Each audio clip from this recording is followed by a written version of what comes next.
સુરતના કાપોદ્રા વિસ્તારમાં અવારનવાર અસામાજિક તત્વોનો આતંક જોવા મળી રહ્યો છે। ગત મોડી રાત્રે જનતાનગર રહીશો તો કાપોદ્રા પોલીસ સ્ટેશન મથકે પહોંચ્યા હતા। જનતાનગરના રહીશોને સોસાયટીમાં રહેતા જ અસામાજિક તત્વોથી હેરાન પરેશાન થઈ ગયા છે। મારું નામ રોહિત વાઘાણી છે। કઈ સોસાયટી છે અને શું પ્રશ્ન છે તમારો? અમે જનતાનગર સોસાયટીમાં રહ્યા છીએ, જે લંબેનમાં રોડ ઉપર આવેલી છે, રસના સર્કલ પાસે। શું ઘટના બની છે તમારી સાથે?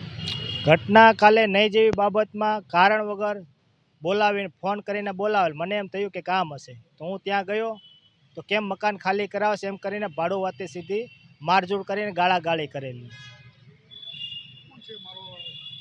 હવે એ લોકોના મને નામ તો નથી આવડતા, ખાલી ભાડે રહે છે 14 નંબરની બિલ્ડિંગમાં જનતામાં। હું ખાલી એડ્રેસ જાણું છું એ લોકોનું। તમે આખો મોરચો લઈને આવ્યા છે, શું રજૂઆત કરી તમે?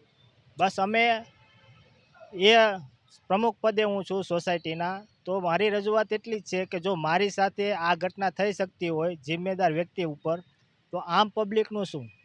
તો એના માટે અમે કોઈ સામાન્ય માણસ સાથે આવી ઘટના ના બને અને ભવિષ્યમાં આવી ઘટનાને જો ધ્યાને ના દોરીએ અને જાતું કરીએ તો ભવિષ્યમાં આનો બહુ ખરાબ પરિણામ આવે।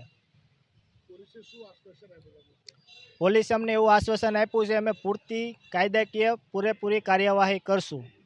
કેટલા લોકો છે આવા સોસાયટીમાં? સોસાયટીમાં આવા અનેક લોકો છે। હમણાં 2 વર્ષથી અસામાજિક તત્વોનો ઘણો રાફડો ફાટી નીકળ્યો છે મોટો। અમે વરાછામાં બી પોલીસ સ્ટેશનમાં 2 વખત અરજી આપેલી છે, ત્યાં બી અમે કીધેલું છે કે ભાડું વાતનું સર્વેયું કરો કે કેટલા લોકો ભાડા કરાર વગર રહે છે।